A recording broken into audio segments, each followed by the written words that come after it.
Hello everyone, and welcome at long last to another MTEL prep video. My name is Professor Hermansen, and I am here to help you prepare for the communication and literacy subtests, which are required parts of the Massachusetts test for educator licensure. This is a test that is required for anyone who is seeking certification to teach at public schools, K through 12 in the Commonwealth of Massachusetts. So there are lots more details about the sort of ins and outs of the MTEL available on my previous videos and in other places, particularly the MTEL's official website. I will link all of those resources for you below. I am also including links to all of the resources that I'm using in this video. I set up a Google Drive folder that is public that I am linking below so that you can check out the practice materials that I've posted, links to the slides that I'm using in this presentation, and more. So yeah, let's get started, shall we? So I am Professor Hermansen. I am an assistant professor in the English department at Westfield State University in Westfield, Massachusetts. I am about to begin my 6th year at Westfield State. I teach in the English education program. Specifically, I teach a course called the Principles and Applications of Grammar. So I feel uniquely prepared to help you prepare for the writing subtest, which is what we are studying today. And I am also on the English Education Committee, so I kind of help to prepare students in our English education program for the ins and outs of the licensure process. And of course, one major step of that is the MTEL. So I've been helping students prepare for the MTEL for about 6 years. I also have a lot of experience helping students with various other standardized tests. I have tutored lots of other standardized tests, so I feel pretty comfortable with this genre. If you're not, you're in the right place. So as I've said, I go over this information in more depth in my other videos, but the common literacy subtests are one section, a chunk of the MTEL that everyone has to take no matter what subject matter you plan to teach. So everyone has to do this, right? The common literacy test is administered as a computer-based test that is proctored online. And there's a reading subtest, which is not what we're talking about today, but I will be covering that again in future videos. What we're talking about today specifically is the writing subtest. The writing subtest consists of 35 multiple choice questions, 7 short answer sentence correction items, which we're going to go over in a lot of depth today, and 2 open response assignments. So those are writing assignments, right? And one of those requires you to reflect your ability to summarize an argument, yeah? So in order to pass the MTEL, to pass the common literacy exams, you have to take and pass both subtests, the reading subtest and the writing subtest. And you can look at my first video in this series for more information about that. So I am going to, in this writing subtest preparation video, repeat a lot of material from my other MTEL videos, but we're going to use new practice questions and new examples. So hopefully this will be part of that repetition that's going to get you where you need to be in terms of MTEL preparation. I'll try to phrase things differently, give you different examples, give you different explanations, so that this, paired with my other MTEL writing video, will really help you get up to speed to where you need to be to pass and do well on the MTEL writing subtest, right? I'm also going to go into much more detail about the multiple choice questions that appear on the writing subtest. And that's good because, as we're about to see, the writing subtest is made up of lots of multiple choice questions, right? So this is a breakdown from the MTEL's official website of what appears on the writing subtest. So you see these are the 6 objectives that are covered. The first section is covered by multiple choice or short answer questions. That's establishing and maintaining a main idea, sentence construction, grammar and usage, spelling, capitalization and punctuation, and revising sentences containing errors. So 35% of those are multiple choice questions. Or rather, 35% of the test is those multiple choice questions, excuse me. And then you'll have those sentences containing errors that you'll need to correct yourself, and we'll talk about that as well. Then the open response, that's where you have a particular amount of time allotted and you're expected to write an essay. One of those is writing a summary. The other is composition or writing a response, writing an argument, right? So we'll talk about that today. Okay, so again, 35% of this subtest is multiple choice. You know a lot of this if you've watched my previous videos, so excuse the redundancy, but you need to get comfortable with eliminating wrong answer options. So the elimination method, eliminating answers that you know for a fact are wrong, is, in my opinion, one of the best ways to give yourself a better shot at choosing the right answer. The reason for that is that if you encounter a question that you can't answer right away and you have to just guess, which is not a good position to be in, by the way, you have a 25% chance of getting it right. Again, I'm not a math major. This is not my strong suit, but that's what I'm gathering. If you can eliminate, though, just one wrong answer, you're increasing your likelihood of getting that question right, right? If you can eliminate 2 wrong answers, then you have now given yourself a 50-50 shot. And I like those odds a lot better. So eliminating wrong answer options is going to be a huge part of our strategy, but also there's not really a quick way around this. You need to recognize the rules that the MTEL asks about. The good news is that the MTEL asks about the same rules over and over again. I've seen lots of sample questions that have been on the MTEL. I've talked to lots of students who have taken the MTEL about what they've seen, what appears on the test. They don't give me specifics, of course, that's not allowed. But I have a really good idea of what types of rules appear, and they tend to be the same ones over and over again, right? So the MTEL tests your conventions, your knowledge of conventions of what I'm putting in air quotes here, standard English grammar, style, and usage. That just means like what you're likely to encounter in an academic setting. I'm only saying that just because, you know, I'm not a prescriptivist when it comes to grammar. If you're an English nerd, you know what I'm talking about. But anyway, they want to see if you understand the standard rules of usage, right? And they want to see that you understand punctuation, capitalization, and sentence structure. The trick here is you don't need to know the intricacies of the rules. You don't need to necessarily know what a preposition or a pronoun or, you know, an adjective clause. You don't need to know any of the nitty gritty. You don't need to memorize it. I'm going to talk about all of that stuff. But if you start to feel overwhelmed, remember that the MTEL is going to ask you about the same, again, it's redundant. It's going to ask you about the same things repeatedly so you can get used to seeing these types of errors in context. And that way you don't have to memorize what these specific terms and rules are, right? It's not going to ask you, you know, what is an independent clause, right? It's not going to ask you that. But it will check to see if you know what a complete sentence or an independent clause is when you see it, right? So it's not a vocabulary test. It's not even necessarily something that requires memorization. It just requires practice, right? So I don't want you to panic. Like I said, the MTEL asks about the same grammar, style, usage conventions over and over. So you will recognize this from my previous videos if you've watched them, but this is a classic. Every MTEL that I have seen, every sample MTEL I've seen, contains at least one question that addresses this error, right? Or this usage convention. This is a classic. It is it's without an apostrophe versus it's with an apostrophe, right? You might even be shaking in terror right now because you're like, I have no idea what to do when I see those. I seize up. My English teacher used to circle those on my paper. I don't know which is which. Well, I'll tell you why.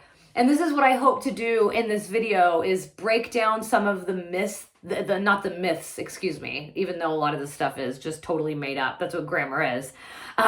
Break down some of the common causes of panic that you might see, right? And to explain to you why these rules exist, because that might help you to remember them, right? So the reason that it's without an apostrophe versus it's with an apostrophe causes confusion is that we usually use apostrophes to make words possessive. That means to show that something belongs to someone or something, right? It doesn't even have to be a person. Things can belong to other things, right? So for example, the ocean's waves, apostrophe S, those waves belong to the ocean, right? They're part of the ocean. You're showing that the ocean has them, right? The girl's bicycle, apostrophe S, that bicycle belongs to the girl. And I know that particularly for ESL or ELL learners, it can be a little confusing to see something like the ocean's waves apostrophe S, because the waves don't belong to the ocean the same way that the bicycle belongs to the girl, right? The girl is a sentient human who can possess things, but just think of them as being sort of parts of a whole, right? Or things that belong to something in sort of an abstract sense, right? You would say the professor's hair apostrophe S, even though I don't really own my hair in the sense that a girl would own a bicycle, you know? Anyway, so that's how we make things possessive. You probably recognize that. We add an apostrophe S. So when we see it versus its versus its, apostrophe or no apostrophe, you would be wise to think surely the same rule applies to it. If something belongs to it, why wouldn't I use an apostrophe, right? If I'm saying, you know, it's, if I'm talking about a clock and I say, you can tell the time on a clock by its hands. Well, oceans, waves, clocks, hands. Why wouldn't I use an apostrophe? Well, this is why. It is a pronoun, right? A pronoun is a word that stands in for a person, place, or thing. And so here's some examples. I could say, that's Mary's car, apostrophe S. Somebody might ask me, whose car is that? I would say, that car is hers. So her is a pronoun there, right? It stands in for Mary. So you notice that with that pronoun, I'm not using an apostrophe with pronouns when I make them possessive, right? And that is precisely why it's without an apostrophe is how you actually make it possessive, right? So you don't actually need to memorize the reason for this rule. You can just remember this trick.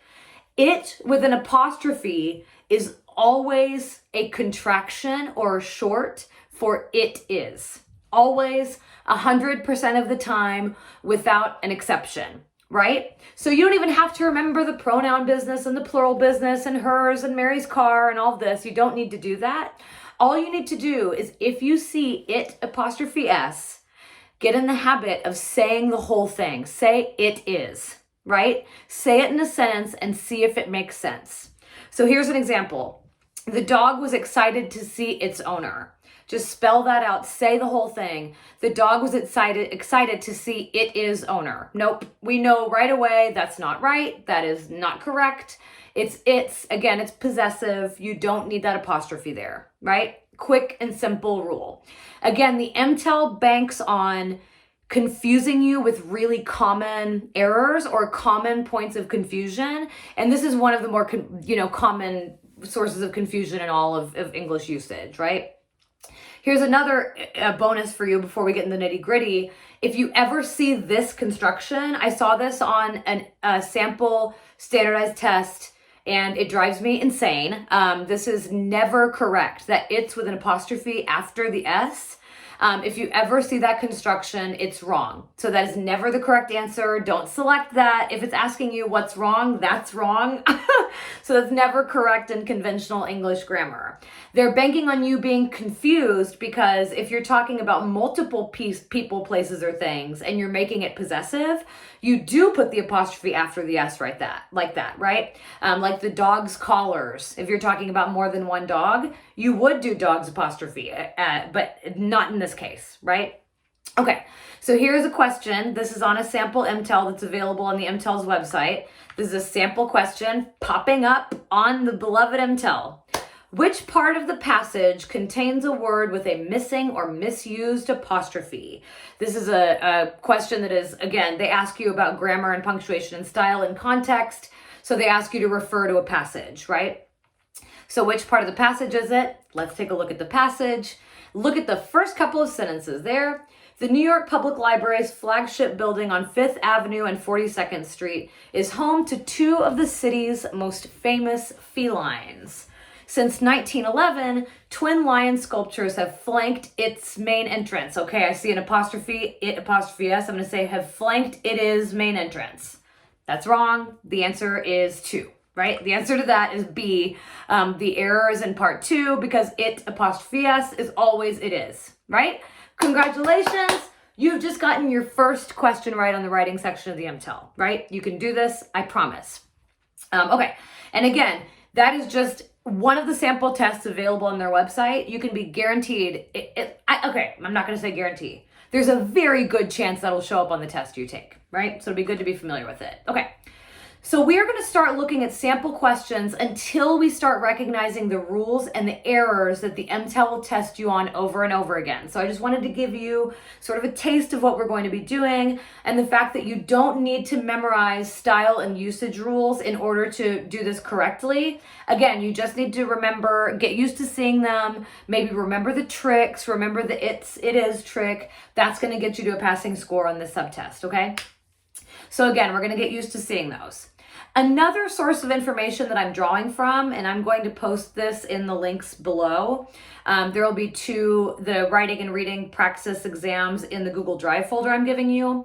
So Praxis is the name of an MTEL equivalent test that is given to teacher licensure candidates in other states.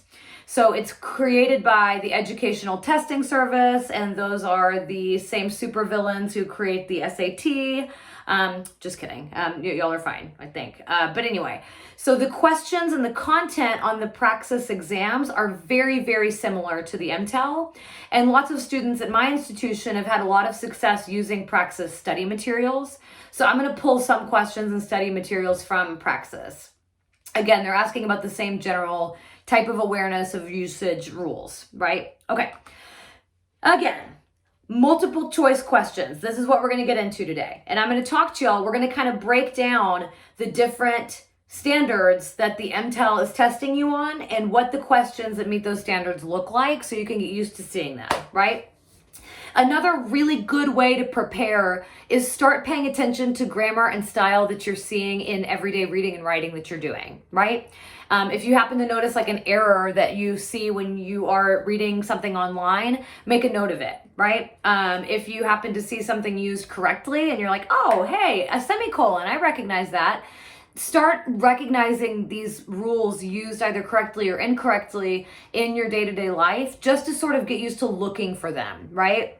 In addition to other types of practice that you're doing. Anyway, so let's get to multiple choice. So the multiple choice questions on the subtest, again, they make up 35% of the whole test. They contain short passages about usually boring subjects, right? If it were exciting, it would be too easy for you to pay attention to. Most of them are designed to make your eyes glaze over, right? Sentences in these passages are numbered, and they are referred to in the questions as parts.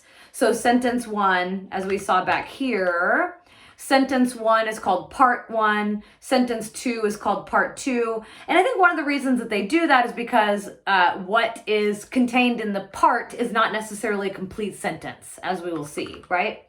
Okay, so that's how you will see these questions show up.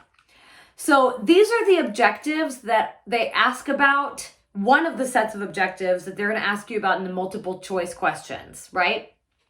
These are what I like to think of as the big picture questions. These questions are about more global features of writing rather than local ones. So I mean big picture like main ideas, transitions, organization, big picture stuff rather than like where a specific comma is supposed to go. Excuse me. So these are the big picture questions, right? So they ask you, and I'm going to go through each one of these with you, to identify effective thesis statements and topic sentences, to identify information, statements, or details that detract from or take away from the development of a main idea, to identify ineffective repetition and redundancy, so anything that repeats itself unnecessarily, to reorganize sentences or paragraphs to achieve a logical sequence of ideas, and last, to identify effective transitions from one paragraph to another. So I'm going to show y'all what each of these question types look like. So to begin with, I will say, to approach passage-based questions, I wish I could tell you there were a shortcut. I know how boring this test is. It's going to ask you again about, like like carbon compounds in soil or something. It's not going to ask you anything interesting about pop culture or sports or anything that you're passionate about. Like maybe sometimes you'll get lucky and it'll be something you're actually interested in, but they're trying to make this challenging. If it were easy, everybody would do it, right? So they are trying to see that you can pay attention to a kind of a boring passage. I wish I could tell you there was a shortcut. There's not a shortcut. You have to read the passage. I'm going to say to read the passage once before you look at the questions. And one of the things you can practice that I promise you will get you to a better score on the MTEL is to practice reading actively. Especially in this digital age, we are not disciplined readers. I'm not either. I'm so used to reading things on my phone and reading things on the computer that when I sit down and have to read something long, it's a struggle for me to do, right? And I'm an English professor. So it's easy to get out of the habit, but if you are getting ready to take the MTEL, get into the habit of reading actively.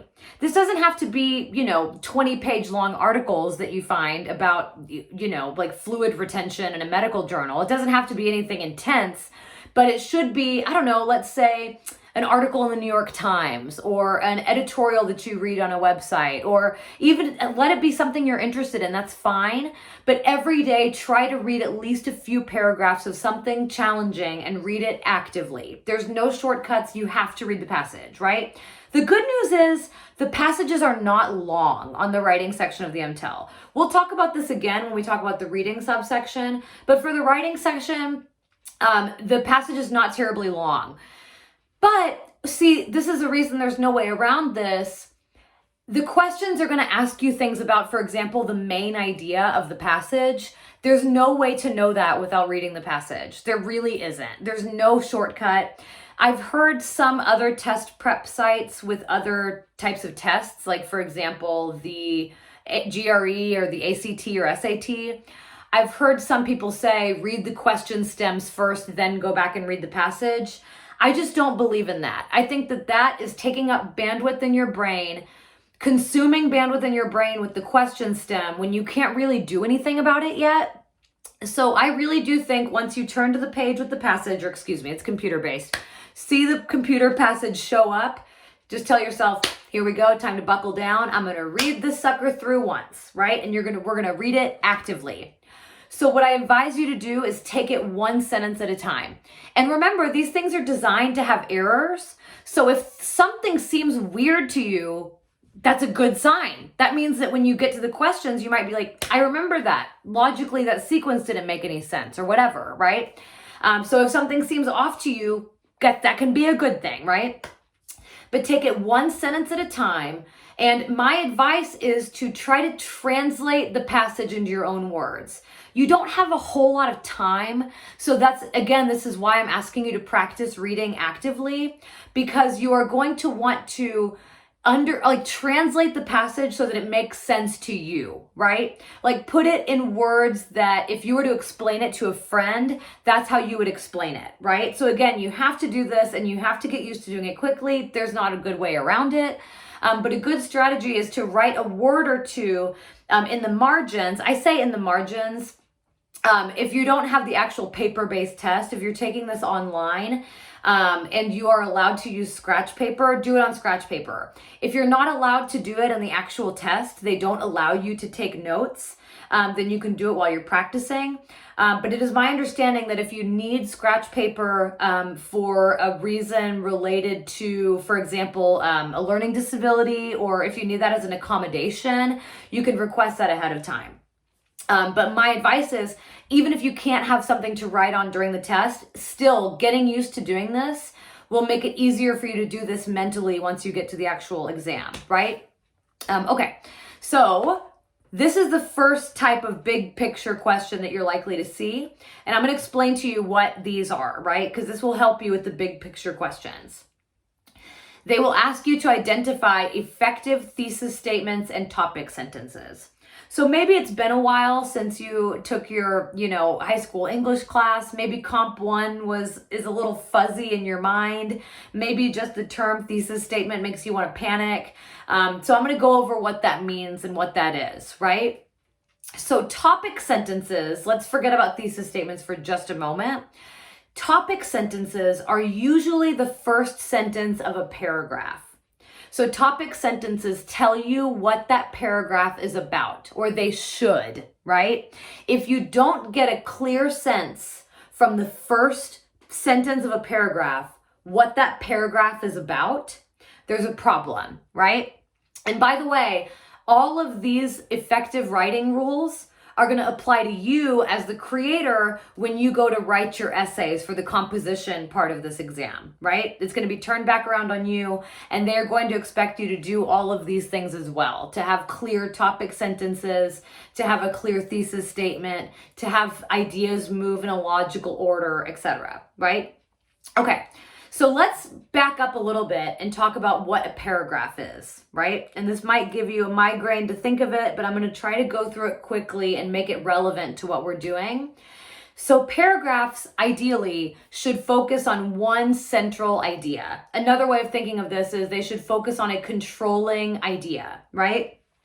There should be some overall idea holding the paragraph together. There shouldn't be any sentences that are like wildly off topic. It should move through ideas in a logical way, but it shouldn't take 10 different directions and change a bunch of topics. It should have one focused idea. So this is something I took from the University of North Carolina's Writing Center. A link to it is on the slide. This is going to help you, I think, understand what the MTEL creators are looking for. So these are the qualities of a paragraph. Paragraphs should be unified, meaning all of the sentences should be related to a single controlling idea. Again, we look for the topic sentence for what that idea is. They should be clearly related to the thesis, which is the overall point or argument of the larger text. In this case, it's the passage, right? And they should be coherent, meaning the sentences should be arranged in a logical manner and should follow some kind of plan, right? So if I'm explaining how to do something step by step in a paragraph, I should move through those steps in a logical manner. If I'm describing to you the process by which something happened, I want to start with the first thing and logically move to the next thing, right? The way I think of this is everything should be so almost formulaically clear that there should be no guesswork as to where you're going, what you're talking about, what you're focusing on. You want to be ultra clear, right? Okay, back to the questions on the MTEL. So again, the first kind of big picture question about effective thesis statements and topic sentences is, or rather, this is the first kind of big picture question, is identifying effective thesis statements and topic sentences. Excuse me. It's the summer. I'm not used to teaching. So this is a sample MTEL question asking you about the development of a thesis statement / topic sentence, right? And they won't always ask you this so clearly, like, what is the main idea of the passage? Instead, they're going to ask you in a roundabout way like this, right? So let's eat our veggies and look at this question.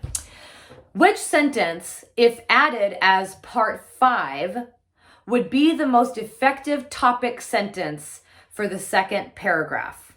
Alrighty, so let's take a look at what we've got here.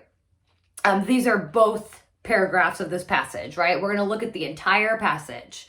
And as I'm reading this, I'm going to model for you what I mean by active reading and by translating something into your own words, okay? It can be as simple as just repeating it to yourself in a way that makes sense to you. So I'm just going to say out loud what I usually will do internally, silently, okay? Okay. The vegetables known as crucifers, strange, come in many forms, but all of them share at least 2 qualities. A 4-petaled structure that resembles a cross, and from which they take their family name, crucifere, Latin for cross-bearing. Okay, that makes sense to me. Like a crucifix is, I recognize that. I know what that means. and a reputation for being among the most healthful of foods. Okay, vegetables, they're crucifers, they have a shape like a cross, and they're super healthy. All right. Crucifers contain a chemical compound that either tastes bitter or has no taste at all. Not only are cruciferous vegetables rich in vitamins and minerals, they're high in fiber, which can help lower cholesterol, and reduce the risk of cardiovascular disease. Okay, they have a chemical compound, either tastes bad or doesn't taste like anything. Sounds good. They got a lot of fiber, vegetables. They're good for your heart. Got it. In addition, some evidence suggests that eating them regularly can have a protective effect against several kinds of cancer. Okay, shaped like a cross. They don't taste like much, or they might taste a little bit bitter. They're super healthy, rich in vitamins and minerals. Do you see this active reading I'm doing? I'm reflecting on my own comprehension. Protect against cancer. Got it. Okay, let's see. The next paragraph. Okay, 5 is blank because, again, they want us to come up with the best topic sentence for this paragraph, right? Meaning they want us to put a sentence in here that best kind of explains the main idea of this paragraph, right? Okay. Broccoli is high in potassium. Okay, we shifted to broccoli now. I was just getting used to talking about the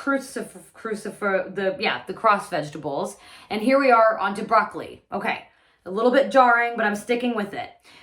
Remember, that kind of feeling can be useful later.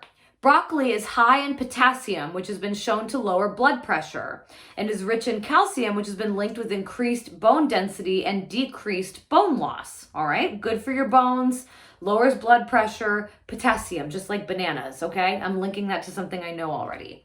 Further potential benefits of eating broccoli were discovered when a 1992 Johns Hopkins University study found that broccoli sprouts contain a cancer-fighting substance called sulforaphane glucosinolate. Sorry. Okay, so broccoli, already good for you. Turns out in the early 90s, it's even better because broccoli sprouts have something in them that can fight cancer. Great, okay. Kale also contains this chemical, as well as the following vitamins. Vitamin A, which helps the body produce and distribute white blood cells. Vitamin K, which builds and strengthens bones. And vitamin C, a powerful antioxidant that helps fight infections. Not totally sure where kale came from, but okay. All right, so let's take a look at our options for that topic sentence of question 5. Okay, what sentence, if added as part 5, would be the most effective topic sentence for the second paragraph? Among the most popular and beneficial cruciferous vegetables are broccoli and kale. Oh, that explains it. Broccoli and kale are cruciferous vegetables. Thank God, it all makes sense. I was wondering where in the world kale and broccoli came from, okay? Let's look at the other ones, though. I'll tell you, though, I'm attracted to A. B, parents have always had good reason to tell their children to eat their broccoli. Broccoli and kale are very hardy plants that can both withstand a hard frost. Kale has become synonymous with a healthy diet and overall well-being. Imagine if we took any of those 3 sentences and put them at the beginning of the paragraph. Remember, the topic sentence should reflect the topic, the controlling idea of that paragraph, right? So we wouldn't, for example, say something in a topic sentence and then not mention it again for the rest of the paragraph. That is not how topic sentences work, right? So already I'm looking at, for example, option C. Broccoli and kale are very hardy plants that can both withstand a hard frost.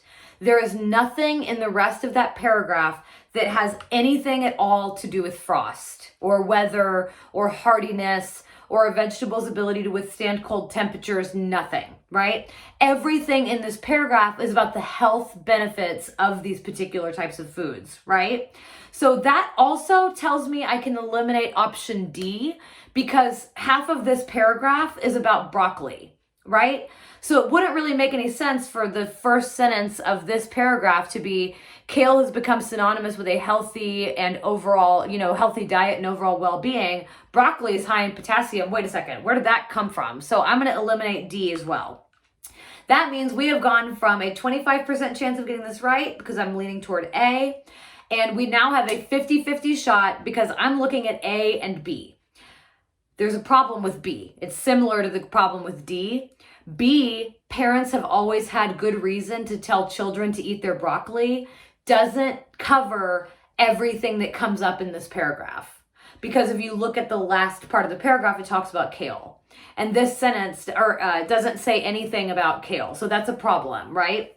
Another thing is topic sentences, in addition to telling you the overall message or the controlling idea of the paragraph, they should also aid you in transitioning between paragraphs, right? They should connect the paragraph before it to the paragraph that you're about to read. And I think of that sometimes as monkey bars, right? You want to have a good grip on the next one before you let go of the last one.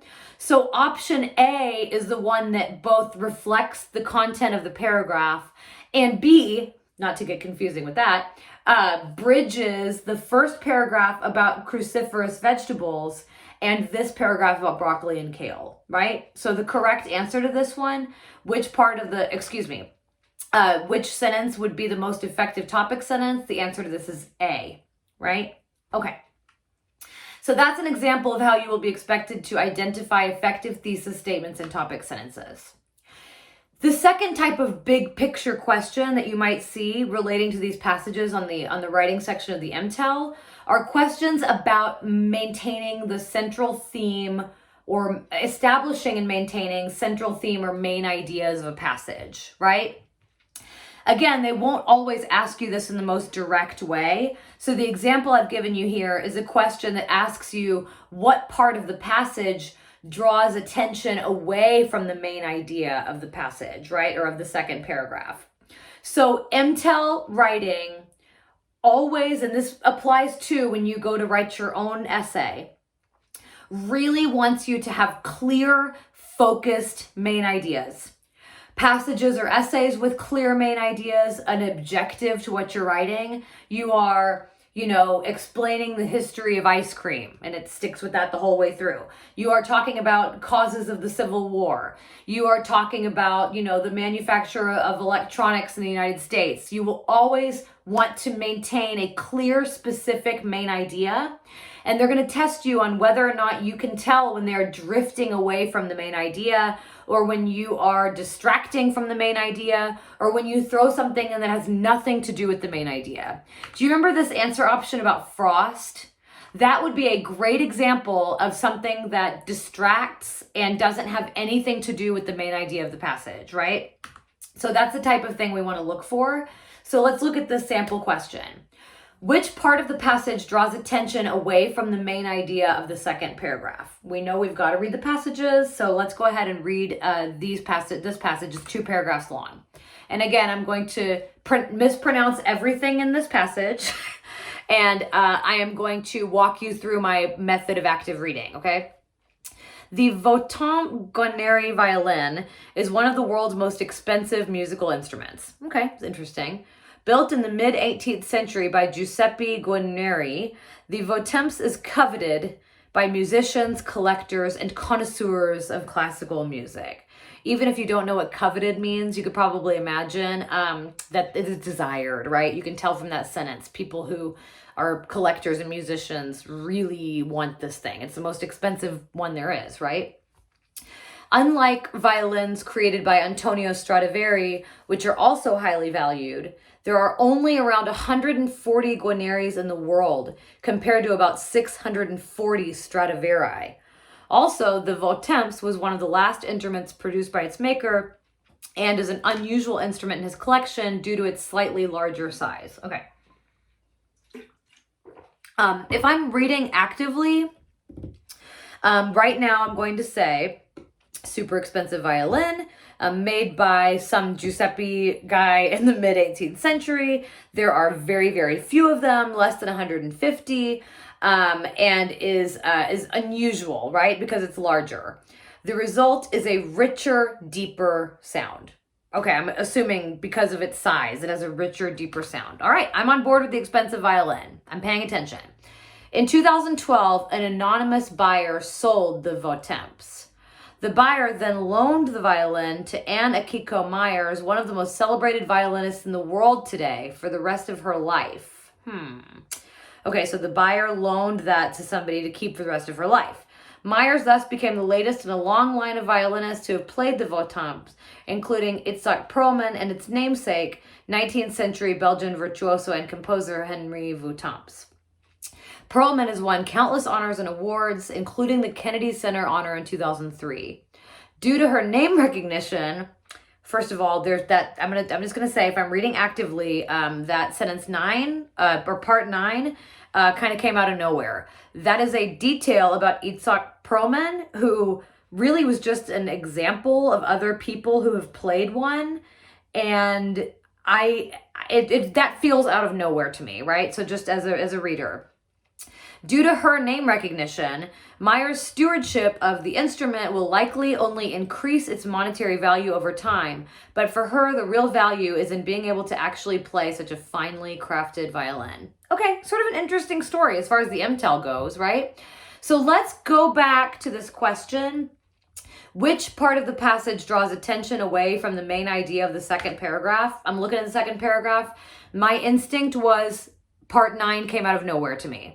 Right? I giving a detail about something like that is not connected to the main idea of the paragraph is something that the MTEL is going to throw at you to see if you're paying attention, right? If your eyes are glazing over and you're not reading actively, you might not catch that. It might look like it belongs, right? I mean, it's about a violinist. It doesn't seem, it's not about something completely different, right? It's just sort of an extraneous detail.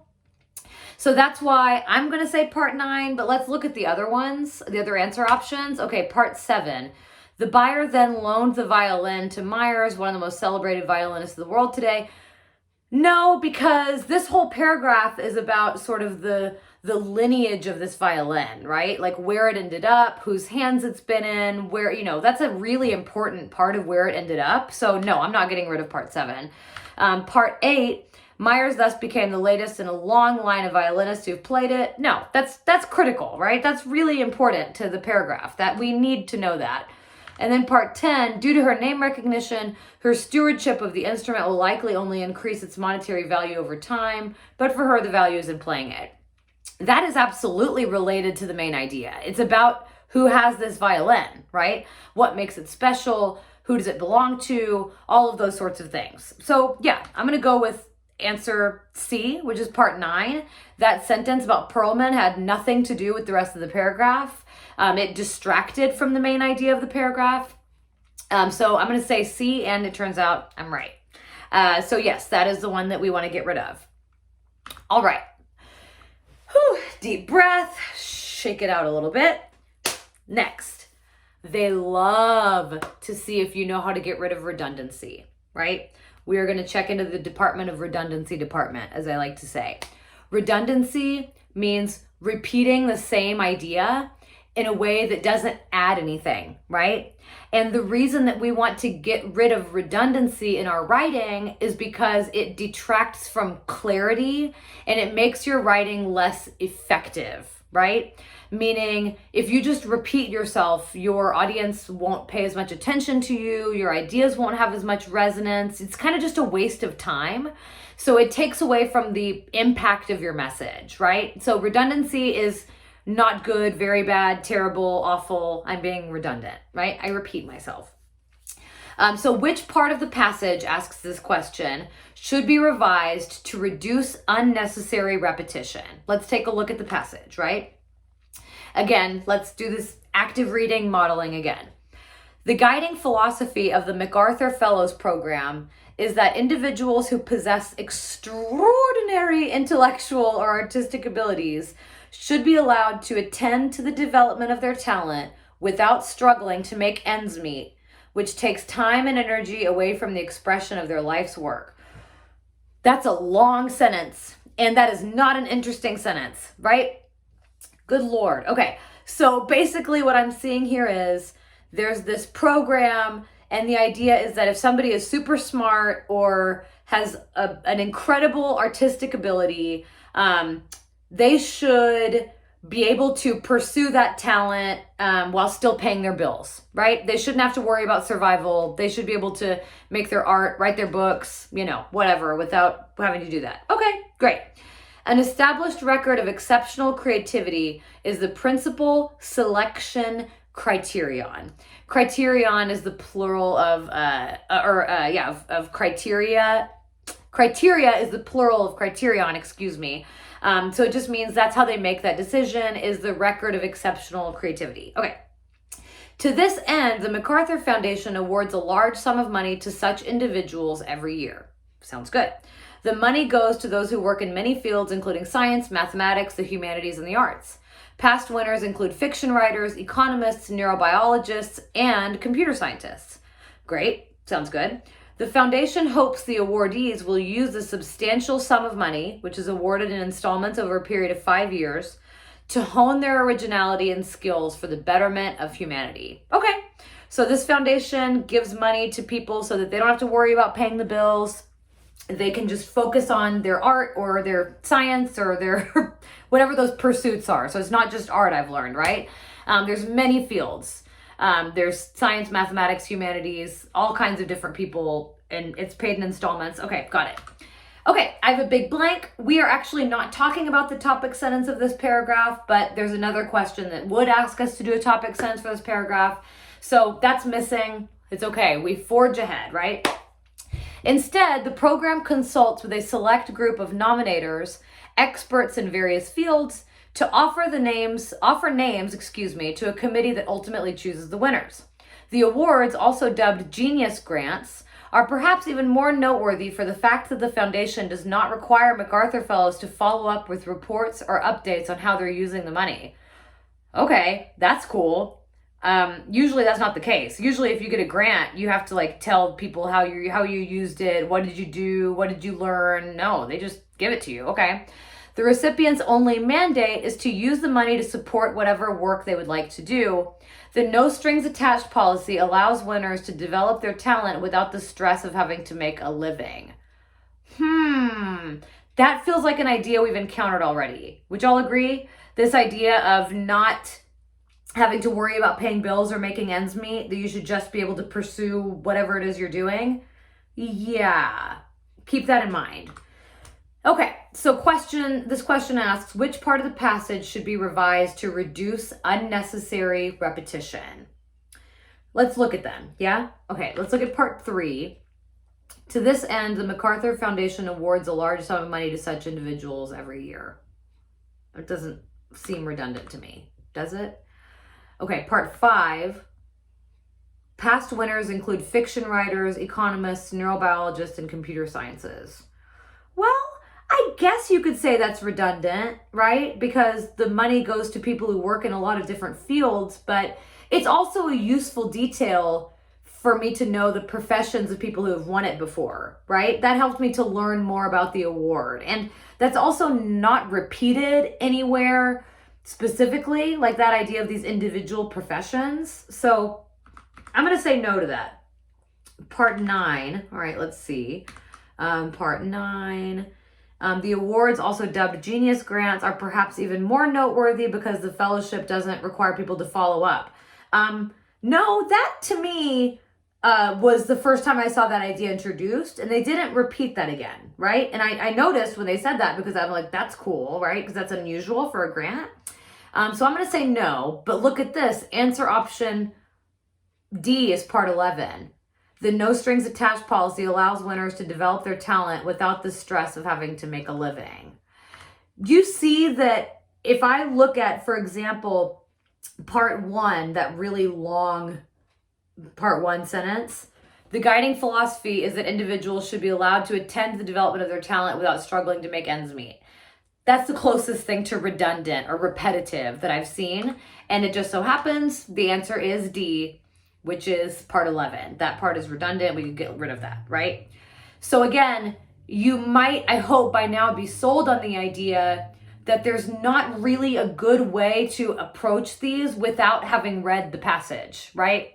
Any other shortcut you could come up with is going to require you just revisiting the passage over and over again anyway. And this is also going to come in handy for the reading section of the MTEL. So this is just the most efficient. Even if you're a slow reader, you just got to practice. Even if it's hard for you to grasp things, if you have problems with reading comprehension, if you have a difficulty, reading in a stressful setting like the MTEL. By the way, I completely understand. As an ADHD sufferer, it's like torture, I know. But there's just no way around this having to practice and get used to kind of faking it till you make it when it comes to interest. So might notice as I'm reading all of these out loud, I'm like forcing myself to be interested in it, right? And part of that is that translation, that active reading, that, remembering it in a way that makes sense to you, connect it to stuff that you do know about. And all of these are going to come in handy, not only on this MTEL subtest, but also on the reading subtest and on your subject MTEL. It will always benefit you to be able to actively read and to comprehend and remember what you read. Okay, another one down. So this is the fourth type of big picture question. And this has to do with reorganizing sentences or paragraphs to achieve logical sequences of ideas. So this is asking you to demonstrate that you can see when organizationally an idea in a paragraph or a passage is logically out of order.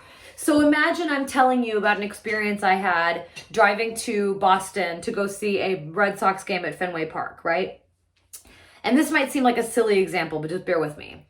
If I say, I left work early on Thursday, don't tell my boss, I left work early on Thursday to do something fun for once. My seats at the stadium were along the third base side in row 6. So my friend and I packed up the car and started to drive the 90 minutes to Fenway Park. That might seem obvious, but sentence 2, that detail was out of order, right? I needed to tell you about my trip to Fenway Park before I tell you about where my seats are, right? So that's an oversimplified version, but that is exactly the type of out of sequence question that the MTEL is going to ask you about. It just wants to see if you can recognize when ideas in a passage or a paragraph are not logically sequenced, right? So let's look at this example. Which of the following changes would make the sequence of ideas in the first paragraph clearer? And then it gives us the option of reversing different parts of it. So forget this, let's look at the passage, okay?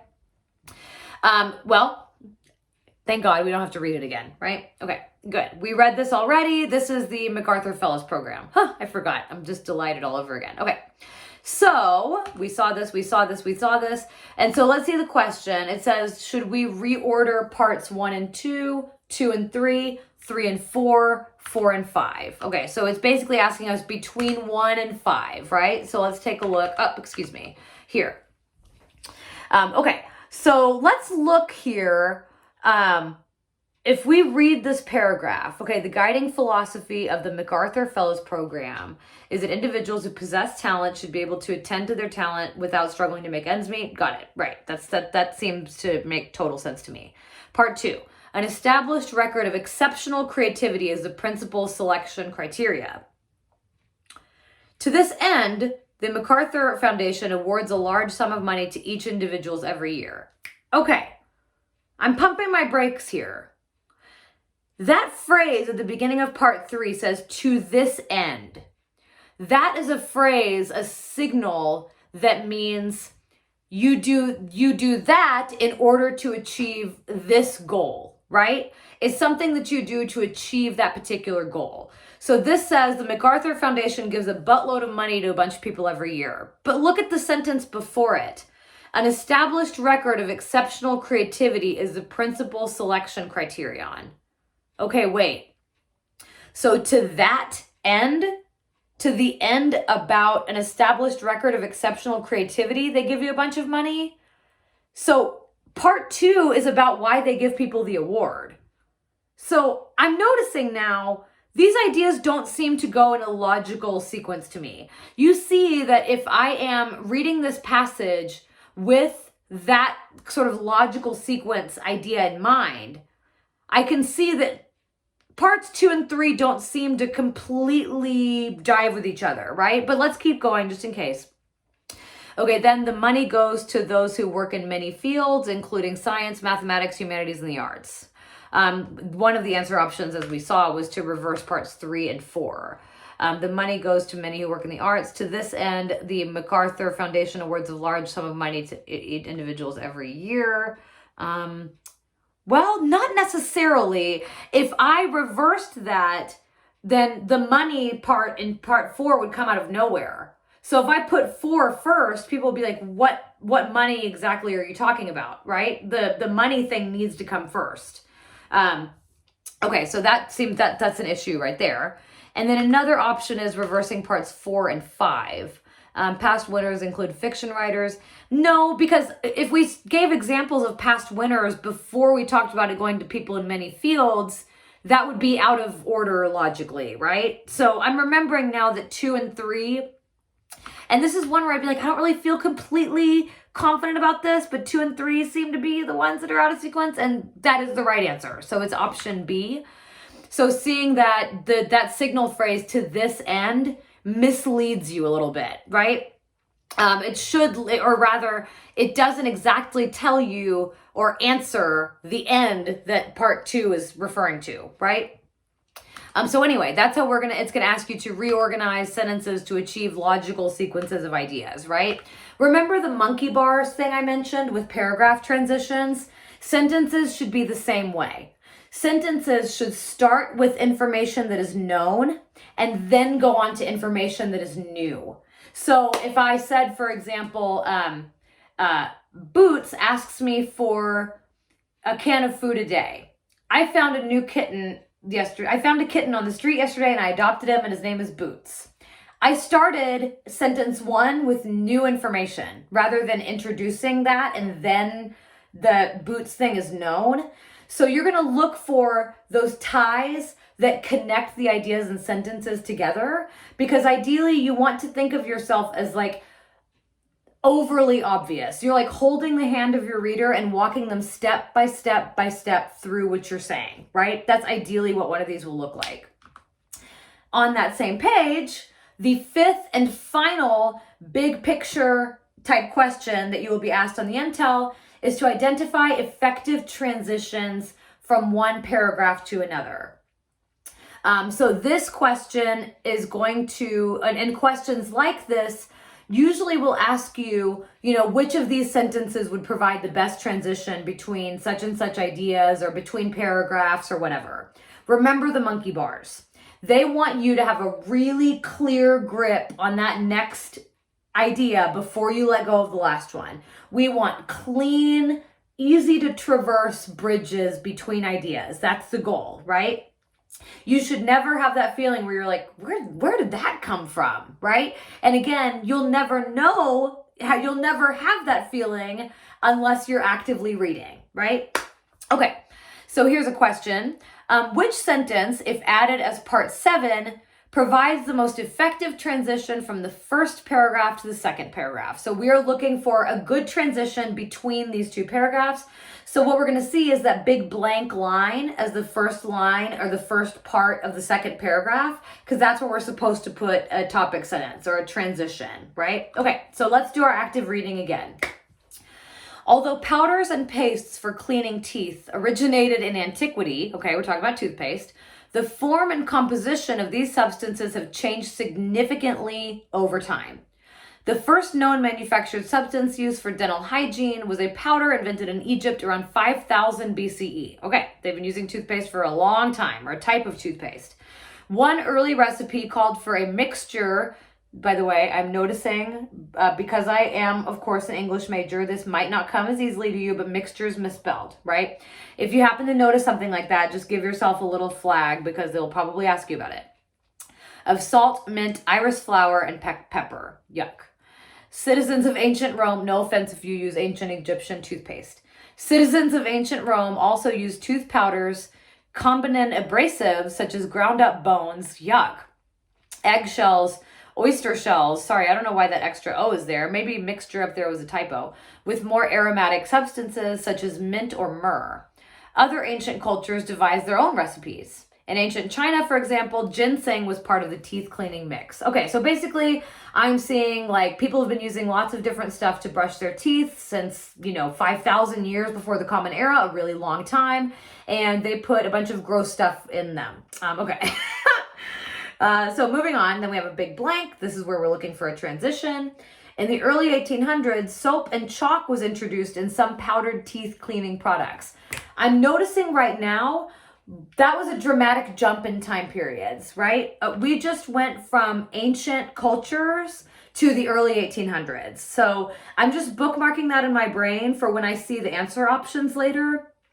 Any little breadcrumbs you can leave for yourself so that it's a little bit easier when you revisit this stuff will always come in handy. That benefits you tremendously. So I'm just noting that, right? That was a big jump in time. And usually we don't want to do that on the MTEL or in academic writing without telling our reader what we're doing or where we're going, right? Okay. Later, ground charcoal was added. In the 1850s, jars of, and I know that charcoal toothpaste, I think they sell stuff with charcoal now, right? It's like a teeth whitening agent.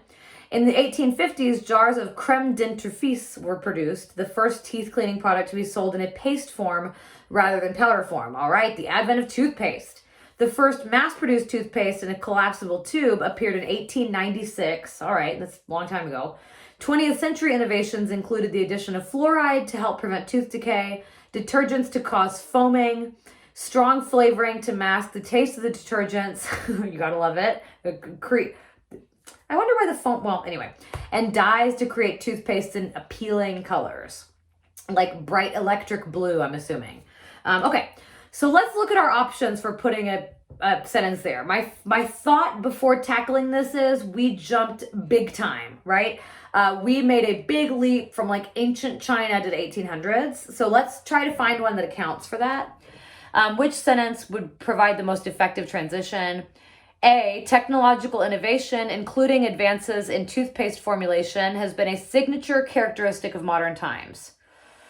Remember, too, that the topic sentence of a paragraph should reflect the main or controlling idea of that paragraph. And I don't necessarily know that this does the best job of that, kind of, but one problem is that it doesn't do the monkey bar. I have the next bar, right? Because technological innovations are talked about in this paragraph. It's a big focus of this paragraph, but I'm missing the last monkey bar. I need something to connect the ancient China stuff to the contemporary stuff, right? So let's look at B. Following these ancient innovations, the evolution of dental hygiene agents slowed until the 19th and 20th centuries. Okay, I like that. That accounts for that big gap between the 19th century and the ancient times, right? So I like B. B, I like you. C, today, toothpaste comes in a dizzying array of varieties that can make purchasing toothpaste perhaps a bit too complicated. Okay. First of all, I like being able to choose between a traditional bubblegum flavor and perhaps a cinnamon or a cool mint or an Arctic ice. But so it's judgy. Other than that, though, the problem with this is, again, I'm not getting any sense of I see today, so that's helping to transition us from ancient times into the modern time, so that's good. It's accounting for the last kind of, thing we talked about. But the focus of this paragraph is not about the varieties of flavors or the varieties and how it makes it too complicated to buy. That's not the focus of this paragraph. So I'm going to ixnay it, right? D, flossing and brushing teeth on a daily basis is an important dental regimen for maintaining healthy teeth and gums. No. Why not, you might ask? What they are banking on here is that you are rushing through the MTEL. This is a particular question that comes sort of late in this part of the subtest. They're going to judge that you're rushing, you're stressed, you hate this. And so you just see something about teeth and flossing and dental and you're like, yeah, that has a lot of the same words. Sure, sounds good. D. The problem is this passage is not really focused on the healthy teeth and gums or a healthy dental regimen. This is like a historical overview of toothpaste and toothpaste-like products, where they emerged from, how they changed, the major technological innovations. So this doesn't really have anything to do with paragraph 1 or 2. It's just, it's kind of a distracting answer. So D is not it either. So the answer is B. B is a perfect option because it connects us with the last monkey bar, the ancient technologies, and it takes us forward to the 19th and 20th centuries. And it's about the dental hygiene agents, right? Toothpaste, tooth powders, gross stuff with crushed up bones in it, whatever you're talking about, it covers all of it. So the answer to this one is B. Okay. So I am going to break here. That's enough, I think, for one video. So those are the big picture question types that will appear on the MTEL. So I'm going to break here. I will start the next video at the sentence construction, grammar, and usage part of the MTEL, and we will go over all of those questions. But since this took a while, let's call it a day. Remember, like I said, if you have any questions, please feel free to email me. That is all below, profhermansen@gmail.com. I am sometimes slow to get back to emails, but I will get back to you. I've also linked some segments that I have filmed for the local television station's show called Mass Appeal, where I've talked about grammar and usage. So if you want to watch those segments and kind of get my take on some other grammar rules, that might be a good refresher for you too going into this test. And again, I've also linked to the Google Drive folder below that contains a lot of the materials that I've talked about today. So stay tuned for part 2 of this, where I will talk about the nitty-gritty sentence construction, grammar, and usage multiple choice questions, and I will talk about the sentence correction questions and the essay writing portion of the MTEL writing subtest. Thank you very much for watching, and I'll see you next time.